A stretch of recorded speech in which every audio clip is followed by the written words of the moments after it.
지난 시간에 족장 시대를 얘기하면서 아브라함을 공부했습니다. 아브라함 그러면 언약을 생각하셔야 된다고 그랬고, 그 언약의 핵심 내용은 자손과 땅에 대한 약속이다. 자손과 땅에 대한 약속을 하신 이유는 그 하나님 주권을 회복하기 위한 나라를 세우는, 나라를 회복하는 것이 아브라함 언약의 핵심이다. 자, 그런데 여러분 보시면 그렇게 해서 하나님 약속하신 그 아브라함에게 약속하신 자손이 금방 막 하늘 별처럼 많았나요? 아니잖아요. 이스마엘이 중간에 나긴 났지만은 하나님이 그건 약속의 아들이 아니다. 이스마엘은 내가 준 아들이 바로 약속의 아들이고 그게 바로 언약 백성이고 언약을 이어갈 백성이 된다라고 하시면서 계속해서 하나님이 그 자손 주시기를 보류하시다가 언제 그 자손을 주십니까? 75세 아브라함이요. 갈대 우르에서 불려갈 때가 나이가 75세였어요. 75세에 불려가지고 이제 하나님이 이제 그 약속을 받지만은 못 기다려가지고 이스마엘을 중간에 낳잖아요. 그래서 하나님이 그 이스마엘 인정 안 하고 또 기다리라 그러면서 99세 때 이제 비로소 아들을 준다고 약속하잖아요. 그리고 100세 때 이삭을 받습니다. 25년이 길입니다. 그것도 겨우 한 명이에요. 한꺼번에 막 열상동이를 낳는 게 아니에요. 그 이삭 하나가 그 다음에 이제 리브가라는 신부를 맞이해서 결혼해서 그 다음에 쌍둥이를 낳잖아요. 쌍둥이를 낳았는데 에서와 야곱을 낳습니다. 에서는 날 때부터 몸이 붉고 털이 많이 났다 그래가지고 에서, 붉다 그런 의미 에서고 나중에 에돔족의 이제 선조가 되죠. 근데 이 야곱은요, 태중에서부터 경쟁심이 뛰어나서 그래서 먼저 나가야 장자가 되니까 장자가 돼야 장자권의 그 장자에 대한 축복을 자기가 받게 되니까 자라가면서도 언제나 그 경쟁심, 자기가 장자가 되고 싶고 자기가 모든 그 권리를 차지하고 싶은 그 욕심, 그걸 몸버려 가지고 하루는 사냥으로 돌아온 그 자기 형을 꼬드기잖아요. 사냥을 돌아온 흑이진 그 형에게 팥죽 한 그릇을 대접하면서 장자권을 뺏습니다. 굉장한 장사권이죠, 여러분. 팥죽 한 그릇이 얼마나 될까요? 그리고 그걸 줘가지고 받아들이는 그 권한은 어마어마한 거죠. 근데 에서는 그냥 당장 배가 고프니까 그냥 그걸 넘겨주고 팥죽 한 그릇 먹고 넘겨줬다는 거죠. 그러다가 이제 나중에 장자에게 이제 축복한다는 그 이삭이 늙어서 축복한다는 사실을 알고 그 어머니 리브가는 야곱에게 편애를 했던 것 같아요. 야곱이도 편애를 하면서 그 아버지가 이제 나이가 다 돼서 죽을 날이 가까워지니까 이제 축복을 이제 그 아마 그런 풍습이 있었던 모양이죠. 축복을 이제 하려고 장자에게 축복하려고 하는 그 계획을 이제 알고 그래서 에서를 보고 사냥을 해가지고 그걸 맛있는 그 사냥 그 요리를 먹고 그러고 축복하겠다. 그 사실을 알고 리브가가 야곱에게 기tim하잖아요. 야곱이 그 형 그걸 다 흉내를 내가지고 털 그거 다 끼고 말이죠. 이래가지고 이제 그 형인 것처럼 가장이가 속이고 그 아버지를 사냥을 해가지고 사냥 갈 필요 없잖아요. 가서 그냥 양 한 마리 잡아가지고 밖에 들에 가서 그냥 자기가 키우는 양 한 마리 잡아가지고 그래가지고 요리를 해서 이제 아버지를 드리고 그리고 이제 그 장자의 축복을 받습니다. 그 아버지가 이삭 아버지가 갸우뚱갸우뚱 하는 거죠. 이상하다. 냄새가 다른데 뭐 이러면서. 예. 그렇지만 눈이 어두워가지고 잘 안 보이니까 뭐 목소리도 예서 목소리 내고 이러니까 속아가지고 했는데 나중에 그게 들통이 나잖아요. 들통이 나가지고 이제 이 에서가 아버지인데 사정사정합니다. 그 요만큼도 남은 거 없냐고 축복 그 다 그냥 뭐 그냥 이것도 안 남기고 다 줬냐고 조금이라도 달라고 막 아버지인데 그러니까 야 이마 다 주고 없어. 그러니까 이제 에서가 분기가 탱천해서 야곱을 복수를 하려고 합니다. 또 엄마가 그 사실을 알고 청기를 또 알고 그냥 야곱에게 도망을 가게 하죠. 그래서 야곱이 자기 그러니까 리브가의 오빠 라반 집에 하란으로 도망을 가게 합니다. 그래서 우리가 지금 야곱 얘기를 진행하기 전에 야곱의 생애를 이렇게 나눠볼 수 있는 거죠. 야곱이 태어나서 77세까지가 유아기로 본다고, 유아기. 예. 근데 이때 부엘세바에서 아버지 이삭과 살다가 77세 때 이제 장자권 축복권을 갈취하고 이제 도망을 가죠. 예. 이때까지가 유년기예요. 그 다음에 77세에서 97세까지 바담 아람에서 하란에서, 그 바담 아람 하란 같은 건데, 거기서 이제 그 외삼촌 라반의 몸종으로 20년간을 지내게 됩니다. 이제 그 외삼촌 딸과 결혼하기 위해서 7년을 기다리고 나머지 6년은 자기 재산을 정식할 수 있는 기회를 갖기 위해서 합쳐서 20년을 거기서 이제 지나게 되죠. 그 기간을 청년기라고 그런다. 77세에서 97세.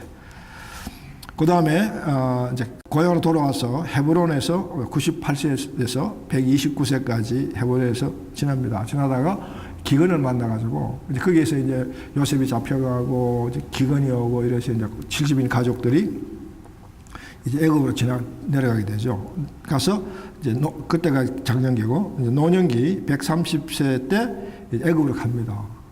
그래서 이 130대 애굽으로 왔다는 그 성경에 나와 있는 근거를 가지고 얘기를 하는데, 이 애굽의 야곱이 그 바로 애굽 왕에 가서 이제 총리 대신의 아버지니까 왕이 이제 그 아버지를 만나서 이제 그 옛날 얘기들 하다가 이런 얘기를 하죠. 나그네 130년 험한 삶을 살았나이다. 나그네. 난 그 말을 들을 때마다 참 인생 허망하다. 야곱의 삶이 얼마나 허망한, 여러분 인리에 사는 삶은 그렇게 허망한 삶을 살 수밖에 없다는 거죠. 우리가 그걸 이제 조금 나눠볼 텐데, 거기서 147세까지 살다가 애굽에서 이제 생을 마치고 죽습니다. 그 노년기예요. 믿으십니까 이게? 작년에 2015년도 유엔이 결정한 인생의 주기예요. 인생이 우리가 이제 100세 나이가 되잖아. 100세 인생이 되니까 그 종래의 어떤 뭐 청년기, 장년기 이런 개념을 바꾼 거야. 그래서 어떻게 했냐면요. 17세까지를 미성년자라고 한다. 17세까지 미성년자. 그 다음에 18세에서 65세까지가 청년기예요. 예, 66세에서 79세까지가 중년기. 예, 그 다음에 80세에서 99세까지가 노년기. 그 다음에 100세 이상은 장수노인. 100세 장수. 그러니까 이게 우리 그 라이프 스팬이라든가 이런 것들이 이제 많이 바뀌어가지고 우리 패러다임이 이제 많이 바뀌어야 돼요, 사실은. 그죠? 우리가 이제 100세를 살게 되는데, 여러분, 얼마 전에 하버드대학에 보건 그 교수가 연구를 발표했는데, 사실 우리가 150년을 살 수 있다. 우리 갖고 있는 세포나 모든 기능들이 정상적이고 건강하게 그냥 질병을 안 앓고 살아가면 150년 살아. 그게 이제 우리가 뭐 담배도 피우고 술도 먹고 뭐 운동도 안 하고 게으르고 스트레스 받고 막 이러다 보니까 그게 뭐 옛날에는 뭐 40세도 못 살았잖아. 2조 때 왕들은 뭐 40세 살면 장수한 거잖아. 그죠? 예. 아니, 첩이 너무 많으니까 40세 사는 것도 기적이고 그렇죠. 그러다가 이제 많이 그래도 삶에 대한 그게 많이 바뀌어지니까 이제 점점 우리 그 살아갈 수 있는 하나님이 주신 수명이에요. 그게. 여러분 이제 노아의 홍수 때 여러분 이제 저들이 인생이 120년이 될 것이다. 그걸 가지고 우리 인생의 수명이 120년이다라고 얘기하는 그런 그게 있는데 그거는 그 얘기가 아니에요. 노아의 홍수가 하나님이 노아에 보고 방주를 지어라 하는 그날부터 120년 후에 비가 온다 그 얘기예요. 120년의 생명이 120년 그 얘기는 아니거든요. 그렇게 오해하면 안 돼요. 어쨌든 우리가 이제는 하나님이 주신 그 삶, 그걸 점점 누리며 살아갈 수 있는 그런 시대에 와 있다. 그건 하나의 축복이에요. 어쨌든 간에 야곱의 생애도 근거가 있죠. 이렇게 나눈 거. 유엔에 나눈 거 근거가 있잖아요. 그렇죠? 예. 그래서 여러분 야곱이 129세까지의 삶은요. 야곱은 육신적이고 경쟁적이고 자기중심적으로 살았어요. 여러분 성경 읽어보시면 그게 너무너무 나타나요. 야곱의 그 뛰어난 흥정술, 그 딜을 하는 그 딜의 명수, 얼마나 경쟁적이고요. 그 아버지까지 속이고 뭐 축복까지 빼앗는 그런 아주 뛰어난 머리를 갖고 있고요. 엄청난 그런 그 갖고 있었다는 거죠. 이런 것들이 전부 다 자기중심성의 요인이 되는 거죠. 야곱이 129세 때 또는 129세, 127세 하여튼 이 기간에 장년기 때 98세 이후에 고향으로 돌아오면서 약복강에서 하나님과 씨름하잖아요. 천사와 씨름했다 그러죠. 여러분 이 성경에 천사가 나왔다 그러면요, 천사로만 국한해서 생각하지 마세요. 그게 하나님이에요. 아브라함이 창세기 18장에 마무리 상수리 나무 아래서 세 천사를 만났을 때 그 중에 하나가 하나님이다. 사실 하나님이 천사를 가정해 언제나 하나님 우리에게 오신다. 그러니까 약복강에서 야곱이 천사와 씨름했다. 사실 하나님과 씨름한 거야. 그렇게 환도뼈가 부러지고서야 이제 자기 중심성을 내려놓은 변화를 시작하는 거죠. 근데 그 변화는요, 사실은 그 변화가 그날 잘 먹고 잘 사다가 어느 날 갑자기 하나님이 팍 쳐서 한 게 아니라 20년 동안 도망자의 삶을 살게 하면서, 비록 그런 사실은 야곱은 그런 걸 가만히 잊어버리고 자기의 야심, 자기의 욕망, 자기의 그걸 충족하기 위해서 막 그냥 그런 삶을 살았지만은, 아내를 얻기 위해서 7년간 기다렸다가 그걸 속으니까 또 다른 7년을 기다렸다가, 그러고 재산을 정식하려고 또 6년간 기다리고 자기의 야욕을 채우려고 살았지만 하나님은 그 과정 가운데 야곱이 한 방 쳤을 때 돌아올 수 있는 가능성을 심어놓고 계시다는 거죠. 그런 도망자와 그런 삶을 살기 때문에 약복강에서 하나님이 한도뼈를 치니까 야곱이 돌아올 수 있는 흔들리는 상황이 됐지, 그냥 평소에 잘 먹고 잘 사는 모든 그런 가운데 하나님의 역사 없이는 그냥 한 방에 나가지 않습니다. 여러분 연단 받는다고 생각하세요? 여러분 삶이 어렵습니까? 힘드세요? 하나님이 그 다음 큰 단계를 위해서 여러분을 연단시켜 나간다는 것을 믿으십니까? 믿으셔야 돼요. 그게 하나님이에요. 그게 하나님이 섭리주 하나님이세요. 우리를 복 주시려고 복그릇을 키워가는 과정이에요. 그걸 우리 야곱의 삶에서 야곱의 개인적인 그냥 경쟁적이고 그냥 야심에 찬 야곱의 그런 삶을 가운데서 하나님은 야곱의 복의 그릇을 만들고 계신다는 사실을 볼 수 있어야 돼요. 그걸 어떻게 볼 수 있느냐? 당장 하나님이 야곱이 도망갈 때 그걸 보여주세요. 여러분 형이 77세 때 이제 그런 상황에서 그러면 날 살려고 야만 도주합니다. 안 그러면 형이 내 맞아 죽으니까 야만 도주해가 그럼 날 살리려고 그러고 지금 도망을 가가지고 어디까지 간지 모르는데 해가 빠졌다는 거죠. 해가 빠져서 거기서 할 수 없이 잠을 안 자면 안 되죠. 밤이니까. 그럼 주위에 아무것도 없으니까 돌 하나 주셔서 베개로 삼아서 잔 거예요. 뭐 돌베개에 돌에 뭐 신성한 그래서 돌에 신성한 돌을 발견해가지고 그걸 베고 잤으니 그 신통력에 의해서 꿈에 하나님은 그거 아니에요, 여러분. 아닌 걸 증명하는 게요. 이런 풍속만 알면 금방 그것이 증명이 되는데, 이스라엘 백성들이 그때는 예수님 당시에 이 여행할 때는 세 가지가 꼭 필수적인, 하나는 뭐냐면 백팩, 이 뒤에 이 개다리 보찜을 메고 그 개다리 보찜 속에 뭐가 있어야 되냐면요, 집신이 아니고 엑스트라 신발 하고 그 다음에 두레박이 있어야 돼요. 가다가 요즘 여행하면 뭐 목마르면 그 프리웨이 같은 데 편의점 들어가면 이 병물들 많잖아요. 그런 거 사서 먹으면 되는데 그때는 그런 게 없고 물도 귀한 지역이잖아요. 그러니까 군데 양들인데 먹이려고 우물을 파뒀죠. 아브라함도 우물을 많이 팠고요. 그리고 야곱의 아버지 이삭은 우물 파는 전문가예요.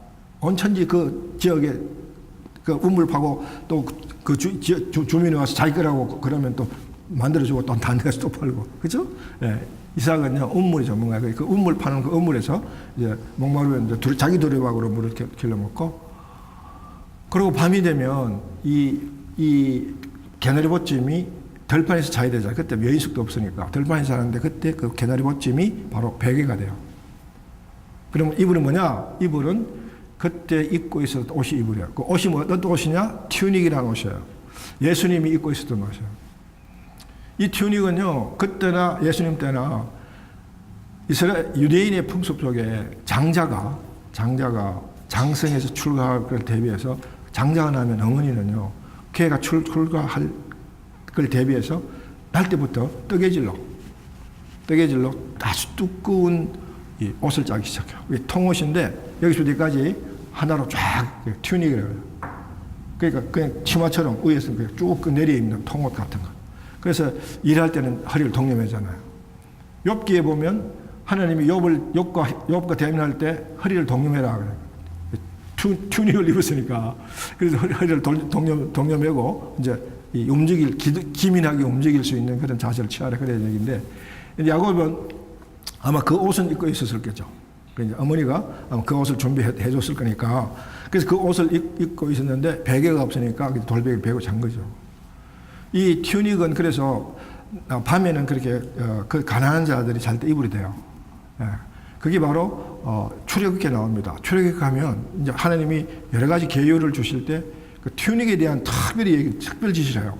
이 튜닉은 전당포에다 전당 잡더라도 다른 것들은 돈을 가져와서 원금을 갚을 때까지 홀드할 수 있지만 이 튜닉 옷을 전당 잡히면 해가 떨어지기 전에 그 사람이 돈을 갚든지 안 갚든지 그 옷 주인에게 돌려주라.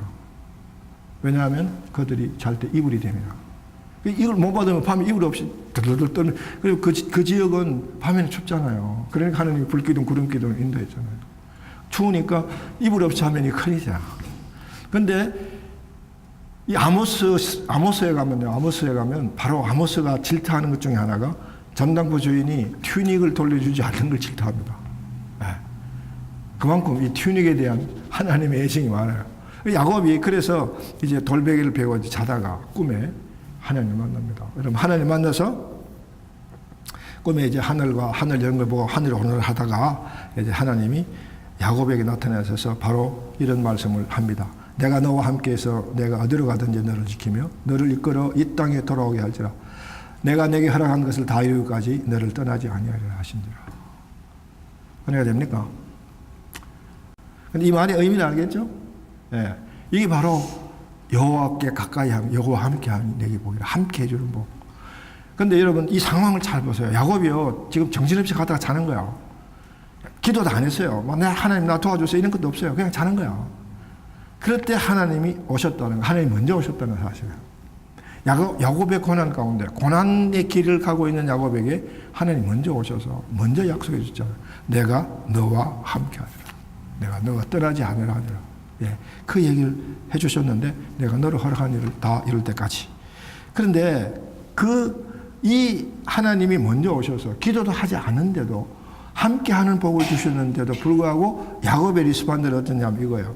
야곱이 서운하여 이르되 하나님 나와 함께 계셔서 내가 가는 이 길에서 나를 지키시고 먹을 떡과 입을 옷을 주시오 내가 평안히 아비 집으로 돌아가게 하시오면 여호와께서 나의 하나님 될 것이요 내가 기둥으로 세운 이 돌이 하나님 집이 될 것이요 하나님께서 내게 주신 모든 것에서 10분의 1을 내가 반드시 하나님께 드리겠나이다 하였더라.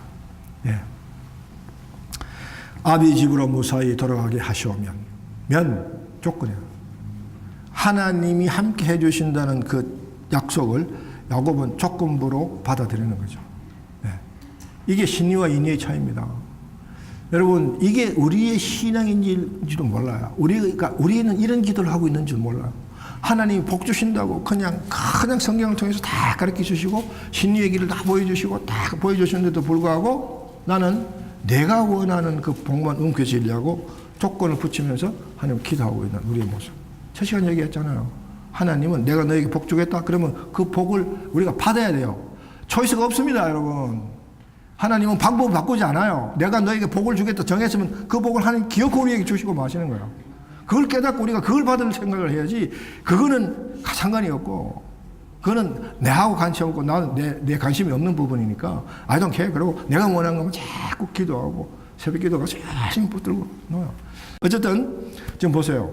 하나님이 야곱에게 먼저 오셔서 먼저 왔다는 거 사실 여기 우리가 보이잖아요. 그렇죠?